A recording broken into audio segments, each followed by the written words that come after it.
আমাদের প্রশ্ন, অভিশাপ আল্লাহ কাদেরকে দিয়েছেন? অনেকগুলো ক্যাটাগরির মানুষদেরকে আল্লাহ অভিশাপ দিয়েছেন। আল্লাহ অভিশাপ যাদের দিয়েছেন তারা কি ভালো না খারাপ? খারাপ। এখন আমরা জানবো, সতর্কতামূলক স্টেপ আমরা গ্রহণ করব যে আমরা আল্লাহর অভিশাপ্ত বান্দাদের কাতার থেকে বের হব। স্পেশালি 3টা শ্রেণী রয়েছে, তাদেরকে আল্লাহর সরাসরি অভিশাপ দেন। আওয়াজ করে বলেন তো, শ্রেণীর সংখ্যা কয়টা? 3টা। 1 ঘন্টা সময়ের মধ্যে এই 3 শ্রেণীর মানুষ কারা আমরা কোরআন থেকে সুন্নাহ থেকে জানবো ইনশাআল্লাহ। লিল্লাহে তাকবীর। তাকবীর দিলে খুশি হয় কে? বেজার হয় শয়তান। শয়তান কয় প্রকার? আল্লাহ বলেন মিনাল জিন্নাতি ওয়ান নাস। শয়তান মানুষের মধ্যেও আছে, জিনের মধ্যেও আছে। জিন জাতিদেরকে ঝাড়ফুঁক করলে দূরে চলে যায়, মানুষ শয়তানকে চেনা বড় দেয়। পাশে বসে থাকে মাগার চেনা যায় না, এরা শয়তানি করে। কোরআনের মাহফিলে বাধা দেয়, আলেম ওলামাদেরকেও বাধা দেয়। এখানেও হয়েছিল গত বছরে, তাই কথা বলেন ঠিক কি না? আমরা কাউকে পরোয়া করি না, কারণ এক গোলাম, এক সত্তার গোলাম আমরা। আমাদের রব, জোরে বলেন তো কে? আল্লাহর গোলাম। আল্লাহর গোলামি করবে, কোন দাসত্ব কোন বান্দার করবে। আমার বন্ধুগণ মনোযোগ বাড়ায় দেন। কোরআন আল কারীম আল্লাহ নাজিল করলেন। নাজিল করার পর ঘোষণা দিলেন, বান্দারে আমি আল্লাহ কোরআন দিলাম, শুকরিয়া আদায় করো।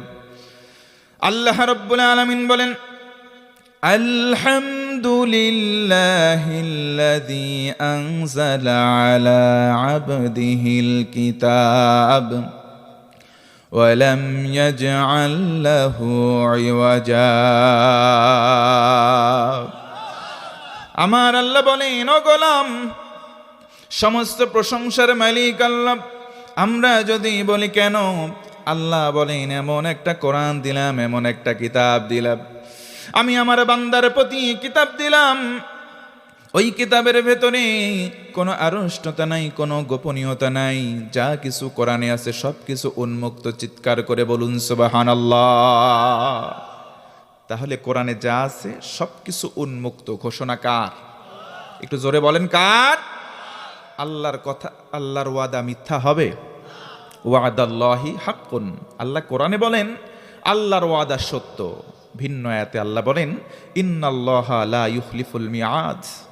নিশ্চয়ই আল্লাহ তাআলা কোনো বিষয়ে ওয়াদাবদ্ধ হলে সেই ওয়াদা কখনো বরখেলাফ করেন না।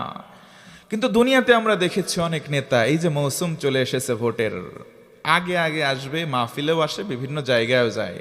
আমাদেরকে ভোট দেন, ভোট চাই তারা। ভোটে যদি জিতে যাই, জনগণ তোমাদেরকে এই দেব সেই দেব। যখন জিতে যাই তাদেরকে আর সার্চ লাইট দিয়েও খুঁজে পাওয়া যায় না। জনগণকে কিচ্ছু দেয় না, যদিও দেয় সেটার নাম বাংলা ভাষায় বলে আক্কাওয়ালা বাঁশ। কথা কন ঠিক কিনা? তো যারা ওয়াদার বরখেলাফ করে, নবীর ভাষায় তারা মুনাফিক। কিন্তু আল্লাহ বলেন গোলাম না, আমি আল্লাহ ওয়াদা করছি যেটা পূর্ণাঙ্গভাবে সেটা পূর্ণ করব। আরেকবার বলা যাবে কি সুবহানাল্লাহ? ফি যিলালিল কোরআন হিয়া নি'মাল্লাহ। কোরআন রয়েছে, শ্যাডো রয়েছে, ছায়া রয়েছে। কেউ যদি কোরআনের ছায়া তলে সে বলে আমি কোরআন পড়ব, কোরআন বুঝবার, কোরআন দিয়ে জীবন গড়ব। ফি যিলালিল কোরআন হিয়া নি'মাল্লাহ। তাফসিরে ফি যিলালিল কোরআনের প্রণেতা তিনি বলেন সঙ্গে সঙ্গে 3টা নিয়ামত পুরস্কার হিসেবে আল্লাহ ওই বান্দাদের দান করবেন। 1 নম্বর পুরস্কার তারফাউল আমার, যারা কোরআন মানবে আল্লাহ তাদের সম্মান বাড়িয়ে দেবেন। সম্মান দেনেওয়ালাকে ওয়া তু'ইজ্জু মান তাশা ওয়া তুযিল্লু মান তাশা বিয়াদিকাল খায়র। 2 নম্বর পুরস্কার তাবারাকাহুল হায়াত, জীবনের সার্বিক বরকত, যতটুকুন প্রয়োজন আল্লাহ ততটুকুন দেবেন।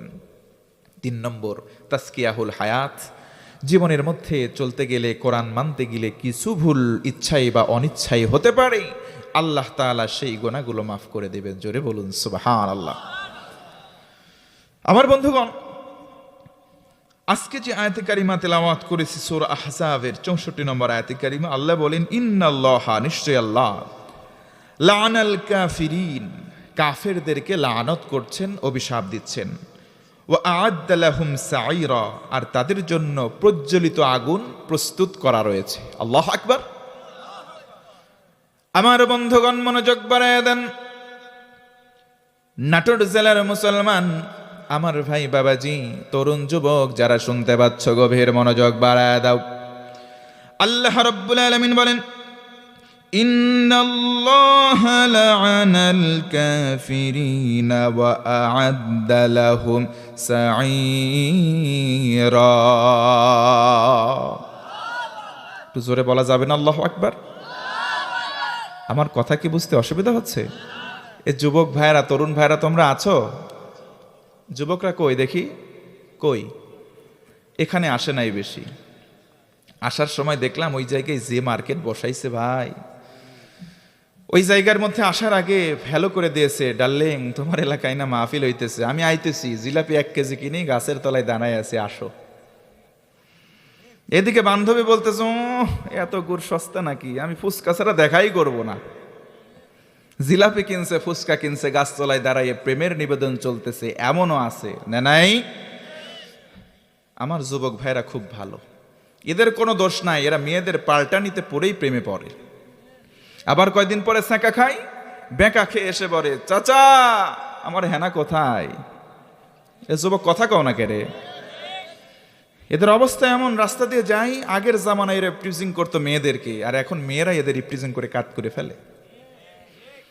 মেয়েরা 2-3 জন দাঁড়াই আছে, একটা যুবক ভদ্র ছেলে যদি রাস্তা দিয়ে যায়, মেয়েরা এখন টোন কাটে, যুবক ভাব নেবা না, হাতটা ধরো না, কেন চোখের ভাষা বোঝো না? এ যুবক কথা কয় না কেরে? এরা খুব ভালো, কিন্তু যখন সেফ জোনে চলে যাই, আড়ে আড়ে চাই, চেয়ে বলে, তুই চেয়ে থাকিস কেন, কি কবি ক, তুই কইলেই তো আমি কব। সব পারে, দেখছেন এরা সব পারে। আমার যুবক কলিজার টুকরা বন্ধুগণ, এরা বিড়ি খাইতো না, মেয়েরা পাল্টা নিতে পরে বিড়ি খাওয়া শুরু করে। মেয়ে বলে, যুবক তোমার গোলাপ গোলাপ ঠোঁটে যখন বিড়ির ধোয়া ওঠে, দেখতে বড় ভাল লাগে। বিড়ি খাইতো না, প্রেমে পড়ে বিড়ি খাওয়া শুরু করে। কয়েকদিন বিড়িতে হয় না, কয়েকদিন পর যায় গাঁজা খাওয়া শুরু করে, তারপরে হয় না ডাল, তারপরে বাবা। কথা কন ঠিক কিনা? তবে যুবক মনে রাখবা, এক হাতে কখনো তালি বাজে। তুমি আগাইতেছো, মেয়েরাও আগাইতেছে, জাতি অধপতনে যাচ্ছে। ইন রিসেন্ট পাস্ট ভূমিকম্প প্রতিদিন প্রায় হচ্ছে। নবীর ভাষায় ending point of the world, পৃথিবীর শেষ জামানায় আমরা পদার্পণ করেছি। কিয়ামতের পূর্বক্ষণ, নকিং আউট ডোর, কিয়ামতের যেন হাতছানি দিচ্ছে। নবীর ভাষায় যখন সমাজে 4টা পাপের কাজ বেড়ে যায়, সমাজে ভূমিকম্পের পরিমাণ বেড়ে যায়, তার মধ্যে একটা হচ্ছে অশ্লীলতা। জেনা যখন বেড়ে যায়, প্রকাশ্যে মদ মাদকতা বাড়ে, অশ্লীল গান আর নাচ বাড়ে, আর সুদের পরিমাণ বাড়ে, তখন জমিনে ভূমিকম্প হয়। এই 4টা গোনা বোধ হয় বাংলাদেশে থাকলেও নাটোরে নাই। আছে আছে, সব জায়গায় আছে। এই কারণে গোটা বাংলাদেশকে নাড়িয়ে দিচ্ছেন কে? যাহারাল ফাসাদু ফিল বার ওয়াল বাহর বিমা কাসাবাত আইদিন নাস লিউযীকাহুম বা'দাল্লাযী আমিলু লাআল্লাহুম ইয়ারজিউন। হিম্মত নিয়ে উঁচু গলায় পড়েন আল্লাহু আকবার। কষ্ট পাচ্ছেন? এই যে টোটাফাটা কণ্ঠে যদি আর 50টা মিনিট কষ্ট দেই, থাকা যাবে ইনশাআল্লাহ? তাহলে বুঝে থাকলে বলেন, আল্লাহর অভিশাপ পাবে 3 শ্রেণীর মানুষ। কয় শ্রেণীর? একটু জোরে বলেন। তাহলে যারা আজকে প্রেম নিবেদন করছে মাহফিলে আসা বাদ দিয়ে, তাদের জন্য একটু দোয়া করব না ভাই? তাদের জন্য দোয়া করব। তারা আমার ভাই, তারা আমাদের বোন, তারা আমাদের ভগ্নী, তারা আমাদের আত্মীয় স্বজন, তারা ভালো হোক, আমরা চাই না ভাই? আল্লাহ জান্নাত বিশাল, একসঙ্গে জান্নাতে যাব, জান্নাতে কমতি পড়বে না, তাদের জন্য দোয়া করি। আমার ভাই, আমার বোনেরা, আমাদের সন্তানেরা মাহফিলে আসুক, কোরআন শুনুক, জীবন গঠন করুক কোরআন দিয়ে। আল্লাহ কবুল করে, পড়ে না আমিন। তাহলে যুবক বন্ধুগণ, শুধু কি তোমরাই অশ্লীলতা করে জন্য ভূমিকম্প হয়? কিছু কিছু মুরব্বীর কারণেও ভূমিকম্প। মুরব্বীরা বলা হয়, মুরব্বী তুমি তো শেষ বয়সে, এখনো তো তোমার বান্দরামি যায় না, তুমি এদিক সেদিক তাকাও।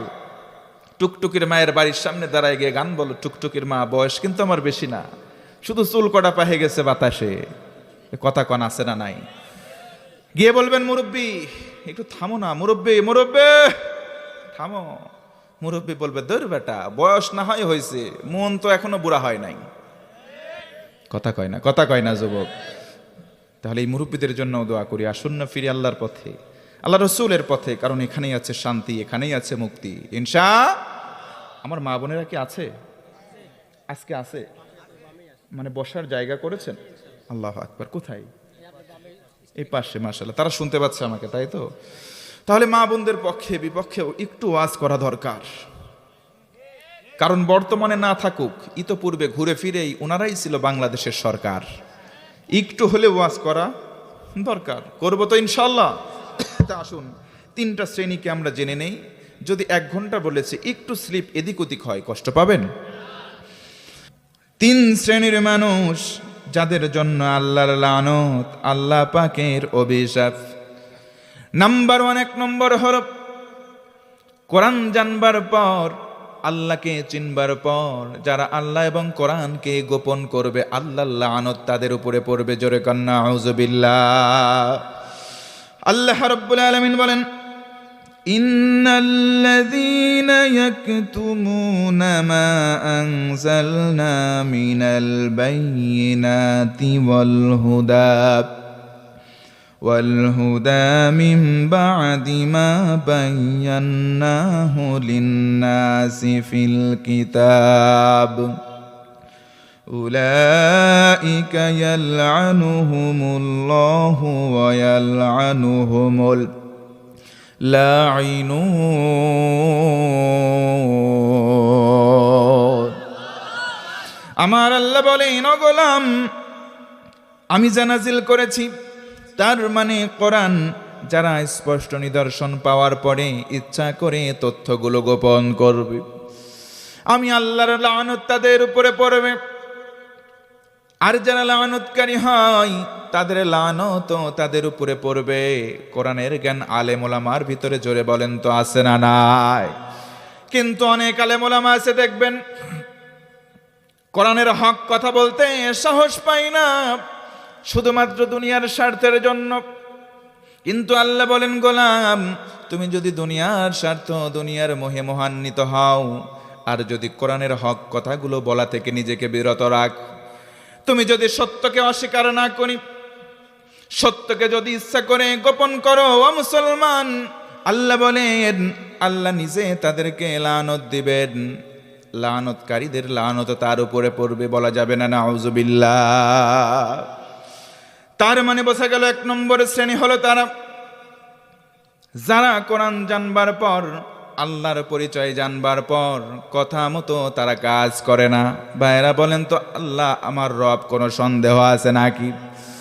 আল্লাহ রাব্বুল আলামিন বলেন, ইন্নাল্লাযীনা ক্বালু রাব্বুনাল্লাহু সুম্মা ইসতাকামু তাতানাজ্জালু আলাইহিমুল মালায়েকা আল্লা তাখাফু ওয়া লা তাহজানু ওয়া আবশিরু বিল জান্নাতিল্লাতী কুনতুম তুআদুন।